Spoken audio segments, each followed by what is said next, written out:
मैंने अपना पहला अटेम्प्ट 2 महीने की तैयारी में दिया। शुरुआत में तो मैं थोड़ा डर सी गई थी कि मैं तो बहुत कम तैयारी के साथ ये एग्ज़ाम दे रही हूँ, पता नहीं क्लियर होगा या नहीं होगा। मुझे हमेशा से ऐसा लगता था कि इंटरव्यू के अंदर मेरे नंबर बहुत अच्छे आएंगे। इंटरव्यू में मेरे नंबर बहुत कम थे, सिर्फ 151 नंबर।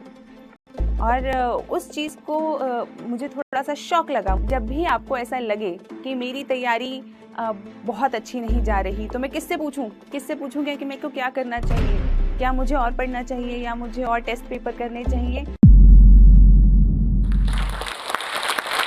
आपकी शर्ट में कितने बटन हैं, आप कितनी सीढ़ियां चढ़कर आए हैं, या अंडा आया या मुर्गी आई पहले। अगर आपको ये सारे सवाल लगता है कि यूपीएससी के इंटरव्यूज़ में ऐसे सवाल पूछे जाते हैं, तो शायद नहीं।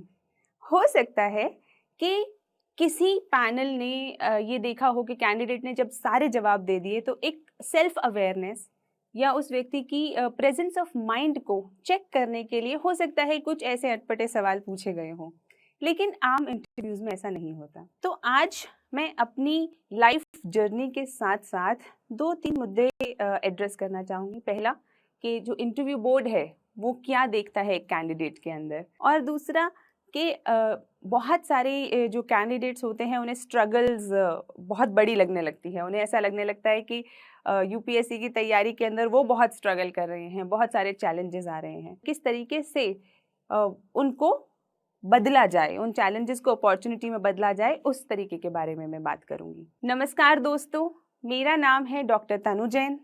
मैं AFHQ बैच 2015 से हूँ, armed forces headquarter civil services. So मेरी कहानी शुरू होती है जब दिल्ली 6 के सदर बाजार के इलाके, बहुत ही भीड़ भाड़ वाले इलाके के अंदर मेरा जन्म होता है, एक जैन मिडिल क्लास फैमिली में। और वहाँ पर जैसे कि फैमिलीज़ में होता है कि पढ़ाई पर मेरा तो बहुत ज़्यादा ध्यान नहीं था। अक्सर खेल कूद और बाकी एक्स्ट्रा करिकुलर एक्टिविटीज़ के अंदर ही मेरा ज़्यादातर ध्यान रहता था। और पढ़ाई के प्रति ओरिएंटेशन मुझे लगता है शायद 12th के बाद ही मुझ में आया। लेकिन एक चीज़ थी जिसने मुझे बचपन से मोटिवेट किया, वो थी मेरी मदर की एक सवाल कि तुम्हें बड़े होकर क्या बनना है।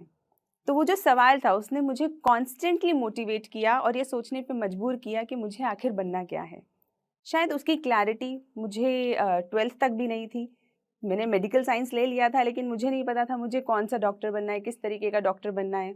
आगे चल के मैंने BDS किया सुभारती मेडिकल कॉलेज से, और फिर शुरुआत होती है मेरी यूपीएससी की जर्नी की।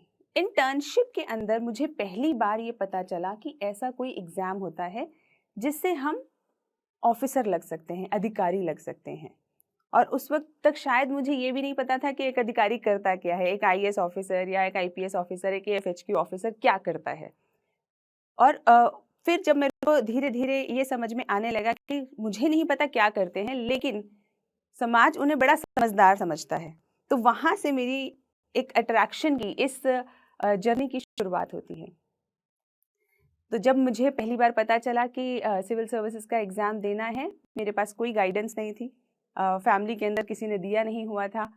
तो मैंने अपनी मदर से कहा कि मम्मी ये एक एग्ज़ाम होता है और मेरी इच्छा है कि मैं इसे दूं। तो जैसा कि हम हमेशा करते थे, मेडिकल के समय में भी किया था, तो मैं और मेरी मम्मी नई सड़क, एक जहाँ पे बहुत सारी किताबें मिला करती हैं, हम नई सड़क चले गए और वहाँ जाके सबसे पहले जो हमने काम किया वो किया, वहाँ से यूपीएससी की 2-4 किताबें खरीद ली। और वो शायद सबसे ज़्यादा अनयूज़फुल किताबें थी, लेकिन हमने खरीद ली और उसी से मैंने अपनी तैयारी शुरू करी। फिर जैसे कहते जहाँ चाह होती है वहाँ राह होती है, दोस्त मिलते गए, कारवा बनता गया, नए नए लोग, नए नए फ्रेंड्स मिले जिन्होंने मुझे धीरे धीरे करके गाइड किया, और मैंने अपना पहला अटेम्प्ट 2 महीने की तैयारी में दिया। तो जब मैं अपने कई दोस्तों से मिलती थी तो वो अक्सर मुझे बताया करते